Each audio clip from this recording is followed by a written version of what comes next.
off the a day at Lilly employees panel.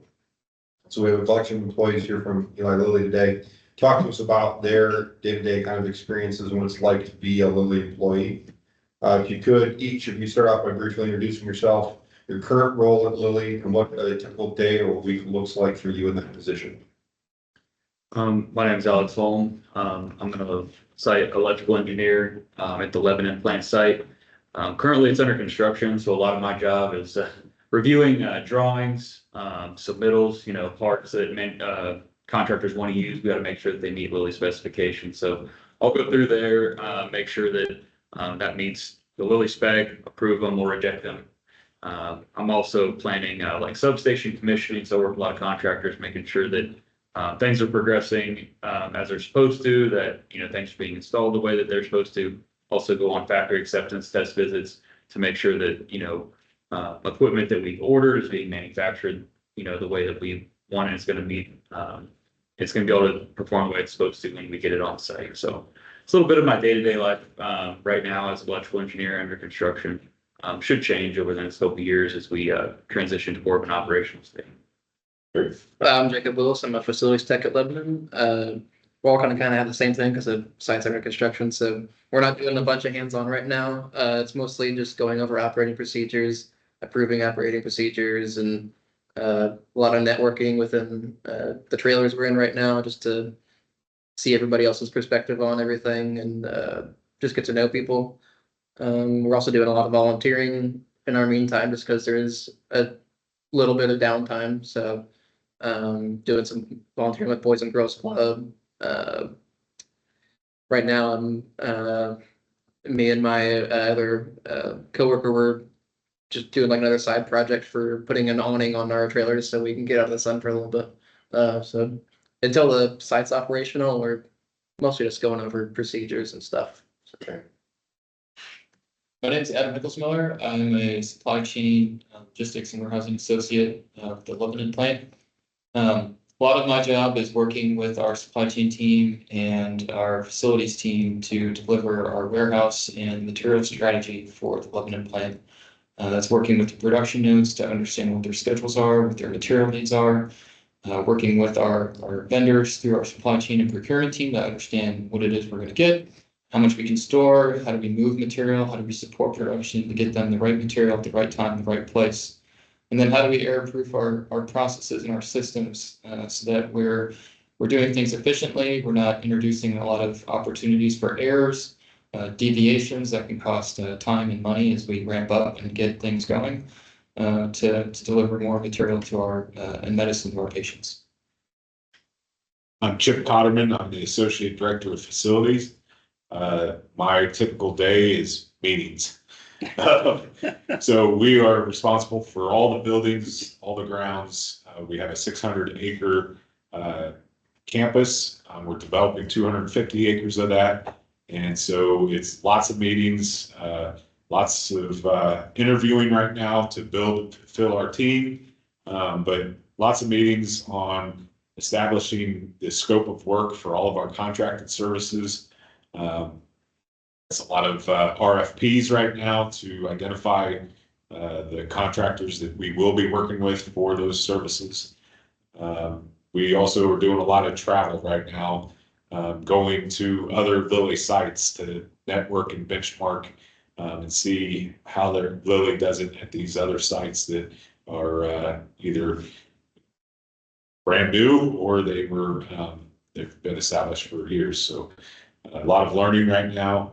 And we're also doing some facilities acceptance testing trips on some of the building HVAC systems and things like that. So. My name is Doug Willis. I'm a supervisor in the peptide purification area. Like the others, we're in project mode, so we're writing procedures and writing and reviewing lockout tagout programs and learning and development programs. But my role, once we're on site and we're functional, will be the direct supervision of the production of the medicines that we make at the site.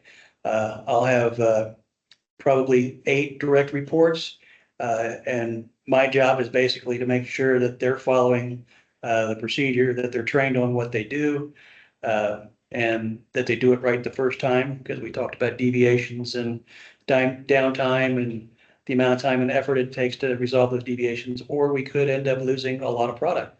So it's my direct job to make sure that the operations on the floor are being done correctly.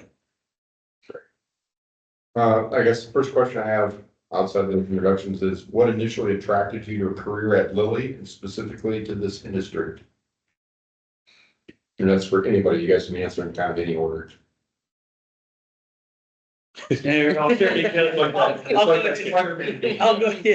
ahead and go.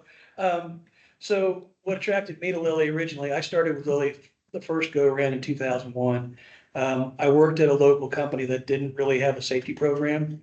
And it was very scary. Some of the things they did, they had no lockout tagout program.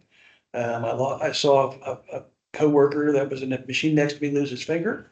There was also 3 fatalities at the site, one by crushing, well, 3 by crushing, but one by a piece of machinery that fell on them, and 2 others that were killed in fork truck accidents. So it was a very unsafe place to work. My father-in-law at the time was working at the Tippy Lab plant here in Lafayette, and I was when I first hired on there, and I brought this up earlier. It was like, what planet did this fall from? Because they cared about your safety. It was their safety first, quality always mantra, that they really cared about the individual safety. They also care about the training. They want to make sure that you're fully trained to do any task that you're doing. Where before they would just, at the previous place, they would just say, here's a machine, you punch these 2 buttons, take this gear off, put another one, punch this button, hit another button, and it starts. That was my training. Here with Lilly, we have what's called read and sign training. We have leader-led training, and we have OJTs, which is on-the-job training. And until you finish that on-the-job training, you will not be signed off to do that task autonomously. So that's one of the big things that got me was you will be fully trained to do your job before you ever touch the button. So For me, when I got out of the Marine Corps, I got a job immediately at Caterpillar locally. I had a massive layoff after a year there, and Lilly had a reputation for being the best employer in the Lafayette area. And so that was immediately started trying to get on to Lilly. And then just been loving it ever since, right? You're making life-saving medicine. That's a rewarding career to be in that industry. And the respect and development that Lilly invests in their people is top notch and sets the bar and standard for how employees should be treated. So that's what's kept me with Lilly. I also, like Doug, was at the Tippy site. So when Lilly announced they're building a plant site 30 minutes from where I lived, I jumped at the opportunity to get back to Lilly. I have a little bit of background in industrial engineering. I was an engineer officer in the Army for 4 years, active duty before I transitioned into the National Guard. So I've been in Indianapolis now for about 7 years with a few different roles in supply chain, product development, quality, process engineering, and was actually working on my master's degree here through Purdue online in supply chain management. Graduating last fall in December. And I was looking for kind of the next challenge and chapter in my career. And it's just an exciting time to be a part of Lilly. There's so much growth. They're investing a ton into new facilities, new manufacturing capabilities to deliver more medicine to patients. And being in the Indianapolis area, you can't go anywhere without not meeting somebody that knows somebody that works for Lilly. And everybody I've talked to had just shared that the culture, everybody that they work with, it's just a great community to be a part of. Really exciting opportunities ahead, and just excited to be a part of something special. Like I said a little bit ago, I'm third generation in my family to be working at Lilly, and my father and grandfather were also military before joining Lilly. So that just kind of growing up, I saw that as a bonus because they always seemed, I guess, happy and comfy with where they were, and good benefits and healthcare. And the other thing is, I guess once I got out, I kind of felt like that was it. Like military's done. I don't like my day to day isn't military anymore. But now when I go to work, we have the veterans group now. And there's what, like 48 or 50 of us, which is kind of nice to have like another like backbone family, I guess, to lean on. It's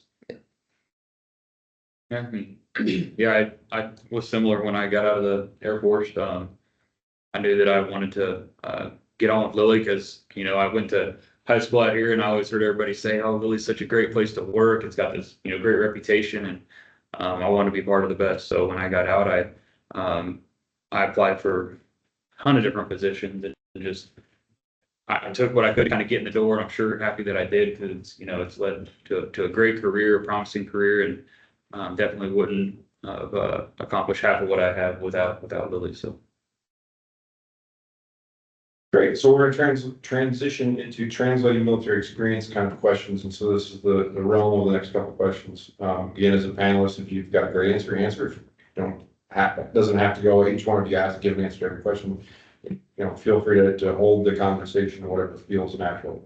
But so translating military experience for our veteran panelists. How have the skills, experiences, or values you gained in the military directly applied to your work at Lilly? And can you give us a concrete example of that? I can, sure. So I was in the Marine Corps. I was a 7041, which is aviation operations specialist.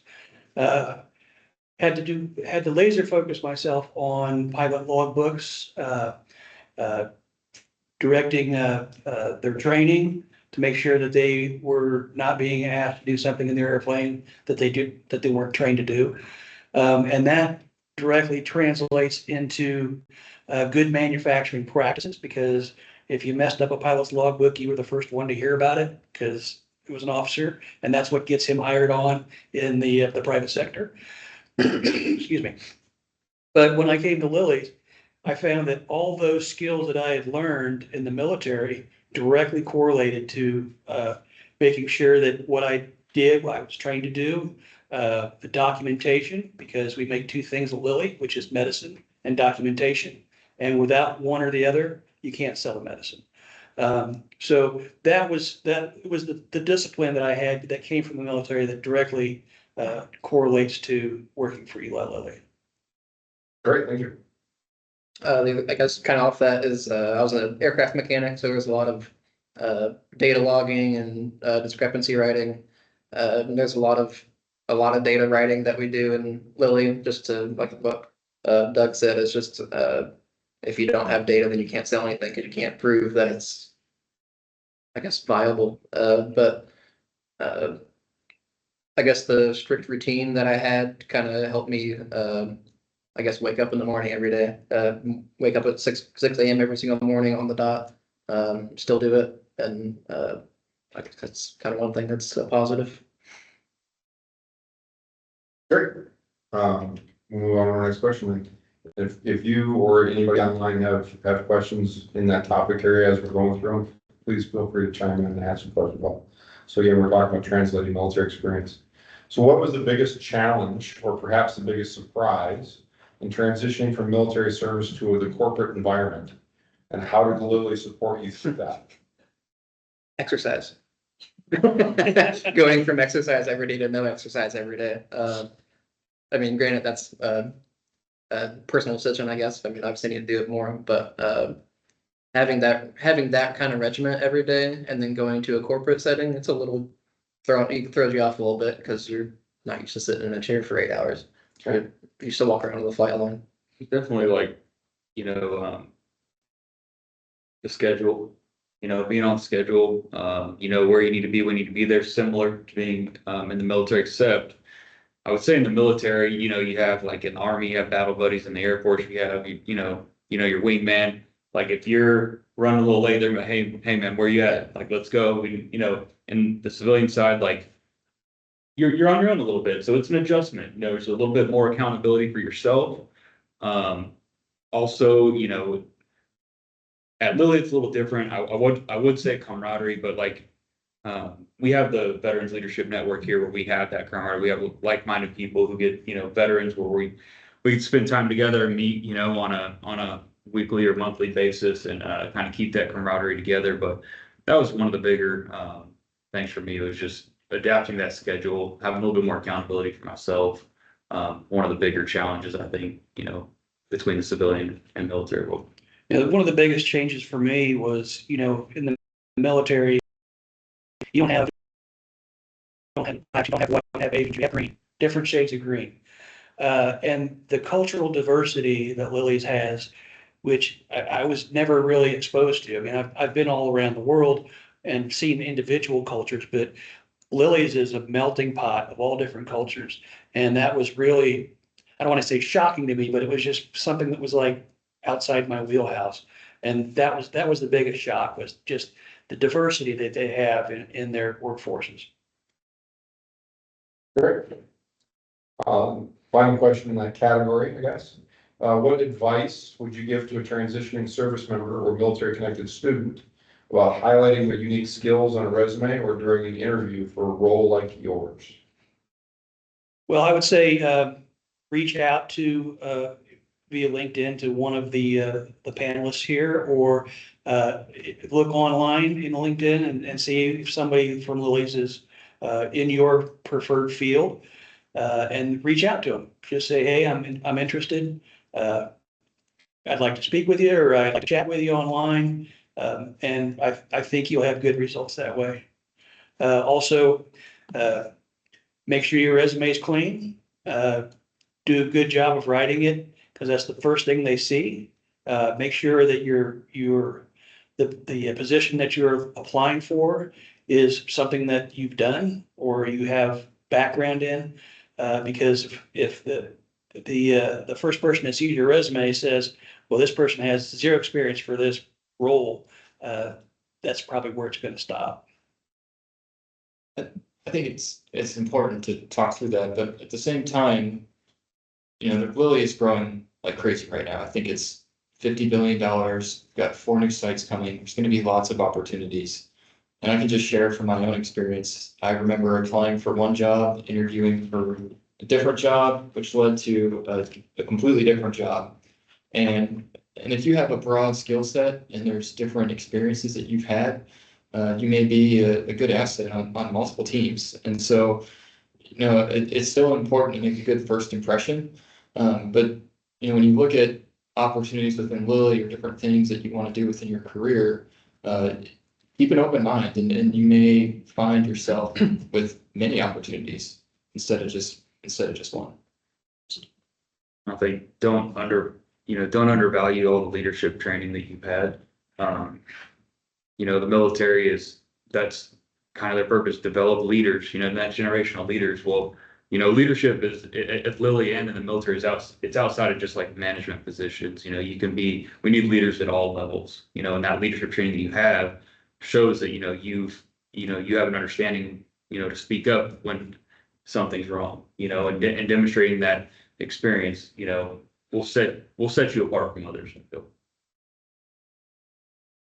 So we have a question from the chat.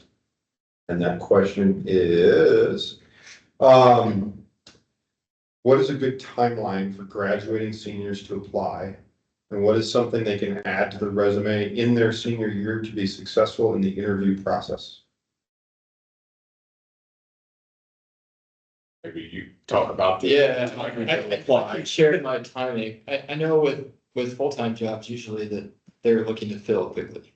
And if you're a full-time student, you know, and you're applying for a job where there's an opening now, you know, the timing may not be right if you're 4, 5, 6 months away from graduating. I knew that I was working through school and I didn't want to try to make a transition until I had school on my plate. So I was kind of hesitant to apply for anything until I got school complete. I believe, you know, just from my experience, so I did a first round interview, I want to say in November. I had a second round interview in December and I started in January. And then that was with graduating in December. But it depends on the role. I think if it's more of like an entry level type role, I know if you're in school, it's like you come into the fall semester and then like a month later you're having a career fair and everybody's getting job offers to start in like May and June. And you're like, gosh, like I haven't even taken all my classes yet my senior year. And you could get some experiences in those that may steer you in different directions in your career. But for somebody, who's maybe had some experiences in different internships, co-ops, or even, in the military, and you've come back to school and now you're looking to transition into a private sector job, I would keep an open mind, and once you start having a conversation with a recruiter or hiring manager, there may not be an opportunity right now, but down the road, if there is that hiring manager, they'll remember you, or they'll refer you to somebody else who may be hiring that will have a position open. So I don't want to say, it has to be anything hard and fast. I think it depends on what you're trying to do with your career and your own plan. But I think there's many different ways to go about it. And there's no right or wrong way to do it. And this site's being built in 2 phases. So what we're hiring now, we'll be hiring the exact amount for the second phase because we're just building 2 buildings of every single one. So we'll be maybe not in the facilities or maybe not in the utilities areas, but in the production areas, they'll be hiring more engineers, more operators, more supervision, more associate directors. So, keep that in mind that if you're like in your junior year now, just keep an eye out for the jobs that are open now, knowing that next year we're going to be hiring again for this other phase. I know so for my current position, I went to school later on in life, but I graduated my undergraduate in 2020, December 2024. I applied for the job, I want to say September, October, and I was able to start. They gave me an offer, hired me and everything like that. And it was just contingent upon graduation, right? So if I didn't deliver on my end, then, my employment was, contingent on that. So I think, just depending on the timing, he saw something, you were a couple months out. I think just, like I said, working with the recruiter and things like that, shouldn't stop you from applying. Okay. Going into career growth and development as a topic area. How was your role, or how has your role evolved since you joined Lilly? And what opportunities for professional development or growth have you found in the company? So I started out making medicine as a chemical operator. That's the entry level for making medicine. So trainee, then made it to operator, almost made it to senior operator. Then I decided to go and get my degree from Purdue University and moved into supervision. Thought I was going to be a supervisor for the rest of my career because that's what I saw the other supervisors doing. They were retiring as a supervisor. But I was getting involved in fixing things that were still broken from when I hired in, like overhauling our training program. So just getting involved in projects that evolved into, hey, we want you to do projects full time and be a project leader. Doing that, I was doing continuous improvement, human error reduction type stuff.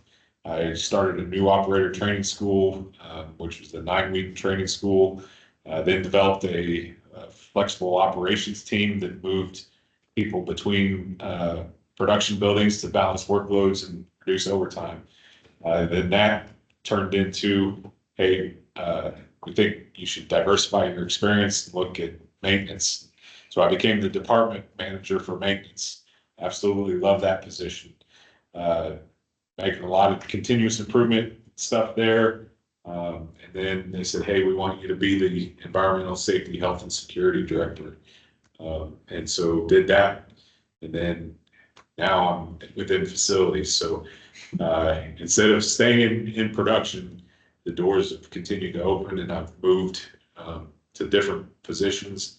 But all of that experience kind of is a perfect fit for where I'm at today with the operations, the safety, the maintenance, and managing contractors all fits into the role that I'm in today. I have not quite the same path as Chip, but I started out as an entry-level operator.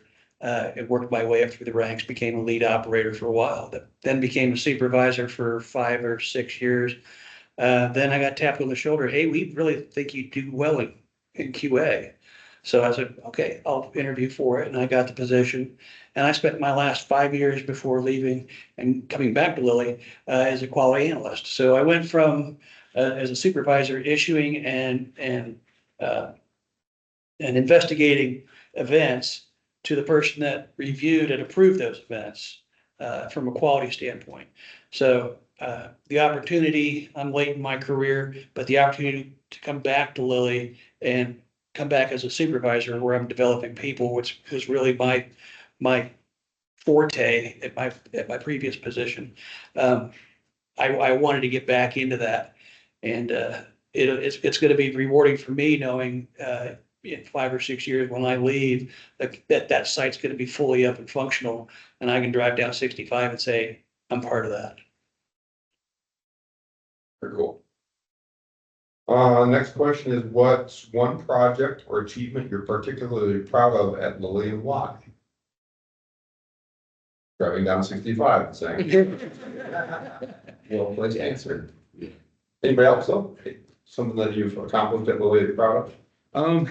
Similar to what they said. I mean, for me, I talk about it as much as I can just because I feel like it is one of my biggest achievements. Just coming into Lilly as just an apprentice, you know, I was 23 years old and I didn't know anything, you know, and being given the opportunity to progress and have, you know, mentors that have kind of helped sponsor me through my career, just helped me get to, you know, where I'm at now as, you know, a site engineer, which is kind of like my ultimate goal, right? So I've been able to accomplish that and super proud of it.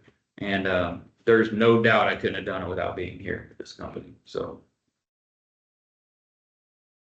I think Lilly is rapidly growing at Lebanon. I think 90% of the people that will work there will be from outside the company. And so every department, every work stream is going through the different stages of team development. And as more people get brought onto that team, you kind of start over that whole forming, storming, norming, performing.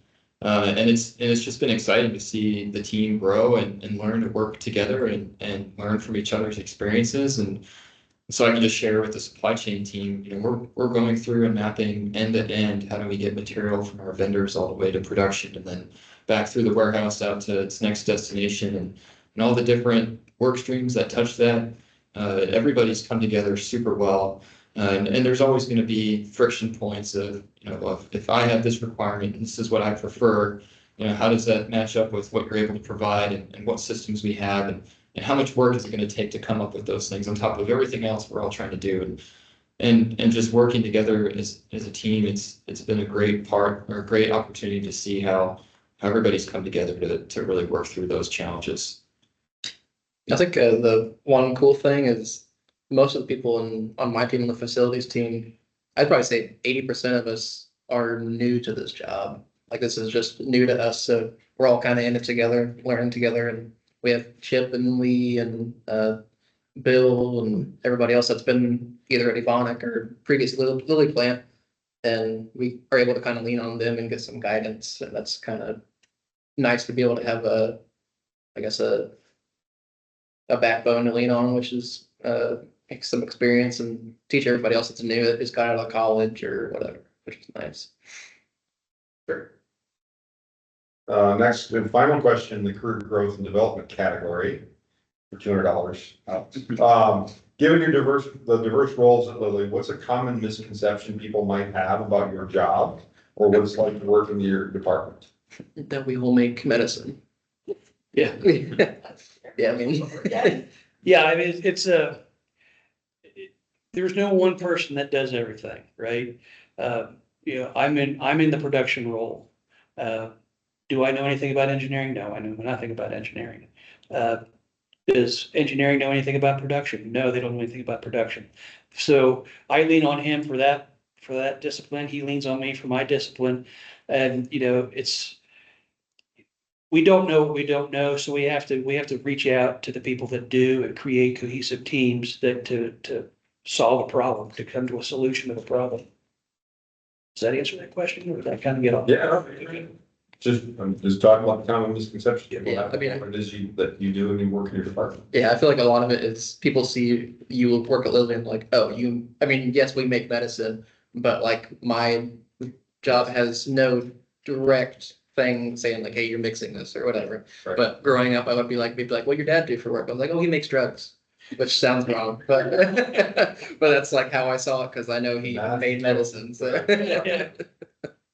I think for me, the misconception is, okay, I'm in charge of facilities. Well, you would think that that would mean the same thing at every other Lilly site, that facilities management is the same. Well, it's not a cookie cutter role, and it's how our site is staffed and the needs of our staff or our site formulates the scope of my work. So my facility scope looks a lot different than the facility scope in Indianapolis or in Carolina. So that's been fun to network with those people and see what theirs looks like. How ours is different, and ours is much larger scale than theirs as well. So have a much larger team than they do. So that's been interesting. The next category is culture and collaboration. And so the first question is, what's something unique about the culture at Eli Lilly that you appreciate, especially regarding teamwork or innovation? I just think everybody is all-stars. Everybody's super helpful. You can ask anybody and they'll do whatever you need to help you. That's a refreshing environment to be in. Everybody's pulling in the same direction. Everybody's aligned to making medicine, reaching, our patients, giving them those life-saving medicines. So I think that everybody's oriented towards the same mission, and that's refreshing. I know anyone who's ever worked anywhere else can probably relate, but Lilly does hire, pretty high caliber, employee. They're looking for the best people to, be a part of the best company. So that's one thing that I take away is like it's, because I've been other places and here at Lilly, these are some everybody's a high performer, which is really cool. And everybody's, working towards the same goal. Like I mentioned before, the Lilly family, like the relationships you have with people here, like they're for life. They follow you outside of Lilly. If you go somewhere else, people are going to check in. Hey, how are you? Even though you may have left the company, pursued other goals, that's okay. Like they're going to support you through that. And so it's a nice culture thing to know that your relationships just aren't limited, to your time there. I think one of the, I touched on this earlier, was the diversity of the workforce. And it's by natural. It's natural. They're not filling quotas. If you hire the best of the best, you're going to get that diversity. So it just falls into place. If you're hiring the best of the best, you are going to have that diverse workforce. I think the other thing is too, like when if you get a job at Lilly and you go to your day of discovery, which is the first day at work, basically you working at Lilly, is everybody's excited to be in that room. Everybody's excited to have a new job at Lilly, and everybody's different skin colors, different ethnicities, different languages, but everybody's just kind of excited to be a part of Lilly. I know, like from a veteran standpoint, one of the things that like impacted me for long term is like when I first started working at Lilly, they had this, and they still have it, out on the track at the corporate center. They have this thing called the Wall of Honor, and they literally make a plaque for every single veteran that they have at the company with your name on it. If you've been deployed, like where your tour of duty was, the times, all this, super cool. It's still there. If you ever leave the company, it stays there. They don't take it down. It's just something you can walk by that's going to be with the company forever. And I think that just says something about their culture, and how they, think about their veterans. My father-in-law's name is still on that plaque, or on that statue. Yeah, and he retired probably 25 years ago. Yeah. Probably. Yeah. Very, very cool. Yeah. For our next question on culture and collaboration, how do different departments or teams typically collaborate on projects at Lilly? Well, like I alluded to earlier, I don't know everything. I'm doing things now that I would never thought I'd be taking part of because I've always, like when I started Lilly, all those programs were in place. I just worked on the continuous improvement portion of that. Now we're creating these things from scratch. So, we're bringing in like L&D. I've got to go to all my engineers and all my TSMS folks and go, who needs to own what in this program? Is this something that would be more engineering, or should it be more operations, or should it be more ESH driven? So in the things that I'm doing now, it's more a collaborative effort to make sure that we have everybody's voice at the table. So that's what we're utilizing. And I know I'm not the only person that does it. I mean, we're in meetings 6 out of 8 hours a day sometimes. So, and then we also have workshops where we get all the disciplines in one room and we go through our electronic data for tickets for our production tickets. And we go through it line by line by line, and everybody has their say in, yeah, that'll work, but no, that won't work. Or, so we're bringing everybody in from all different disciplines. I think Lily's done a really good job of embracing the continuous improvement mindset and culture. And so along with that, you talk about Gemba, it's go see, and it gives you opportunities to go on the floor and see the real issues that people have and bring those different perspectives and approaches to solving problems. I don't think failure is kind of anyone's scared of failure. It's encouraged. I think when you have those opportunities to learn from mistakes, everybody gets better. And so Lily's done a great job with that. And it's exciting to see where it'll go next. Moving on to challenges and problem solving. What's the most challenging aspect of your job? And how do you approach problem solving or overcome obstacles in your daily work? Take the lead on this one. Like I said, facilities isn't a cookie cutter role, right? So it has been a lot of that networking and benchmarking across the site of what do you need in supply chain? What do you need facilities to provide you in supply chain? What do you need on the electrical engineering? So it's a lot of those networking. Here's formulating what our scope looks like, getting those answers. And then the challenge is your scope is here. You think you got a great game plan, and then somebody's like, oh, what about radios for the site? Who's going to cover those? And now my scope is just absorbed radios, right? And then, something else that you didn't think was in your scope that's not being taken care of by one of the other 17 work streams.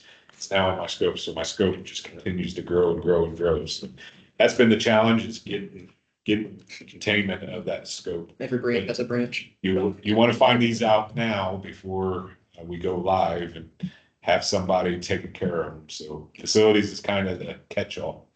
Yeah, one of the things I get asked a lot in interviews, we always open the interview up at the end for questions for us about, what the role entails and everything. And I'm in every interview session or every day that we have an interview, I have at least 2 people that go, why are you hiring operators already? And my answer to that is, yes, we are not going to be making medicine this year, but we want to get people in place, put them on short-term assignments where they can learn the jobs. Because what's the point of having a $9 billion facility up and ready to run if you don't have anybody to run it? If there's no one there to turn the switch on, it's worthless. And I think, sending them off to these short-term assignments, getting them trained up to speed, getting them ingrained in the culture ahead of time. Yeah. Lilly is very smart. I spent 9 months actually running the same production line that we'll be running in Lebanon. And I was on 12-hour shifts making the medicine. And that was their startup too. So I got to see a lot of things that I was able to benchmark and bring back to our Lebanon group of things that we don't want to do. and things that they do down there that work well. So, that's a good experience for me to be able to come back and go, okay, this, we don't want to do because it really slowed things down. And these are the things that worked really great, and we should emulate those. Kind of closing off the challenge of problem solving, I know this is a topic we've kind of talked about a little bit before, but how does your team or Lilly as a whole foster a culture of safety? Yeah, so like I said before, the mantra is quality first, or I'm sorry, safety first, quality always. And they stand behind that. We've recently, for the LP1, have onboarded a program called Safe Start Now, which is 4 2-hour sessions on teaching folks the proper behaviors, not only while you're working, but at home. Because, you always see these posters that we want you to go home the same way you came to work. Well, we want you to come back to work the same way you went home. Because if you go home and you hurt yourself at home and you can't come to work, not only does that hurt the individual, but it also hurts the company. Because if you're not there, if someone can't fulfill that role, then that just gets pushed farther back. That workload. I think, other things to help build that safety culture. We start every meeting with the safety topic. So you'll have 5 to 10 safety topics in a day. And then, Lilly will invest the money and time into safety. The training Doug talked about is an investment, but also, when things don't go right, I've seen Lilly stop production and wait, weeks until they have it figured out, investigated, countermeasures in place to prevent it from happening again, before they start up again. So taking that time to do it the right way sets that culture. And we also have a newsletter that comes out, because we don't want to, if something happens here, chances are pretty good it's going to happen someplace else if we don't go, hey, this happened at the Lebanon site. So we share that. We don't hide it. We want to make sure that not only did we learn from that incident, but other plants go, hey, that, we've got that same similar thing. So it helps us to spread that culture of safety just outside of our gates. Everybody has stop work authority, whether it's a janitor or a senior manager. If somebody sees something that doesn't look safe, doesn't matter. They have the right to stop the operation until we can circle back and review the hazards and make sure that appropriate controls are in place. Great. So our last category is advice for aspiring professionals. So for students interested in a similar career path, what are 1 or 2 key skills or areas of knowledge you'd recommend they focus on developing while they're in college? Yeah, I think, one, do some research and homework on Lilly and the opportunities that are there, and get some of that understanding of what Lilly does and stuff.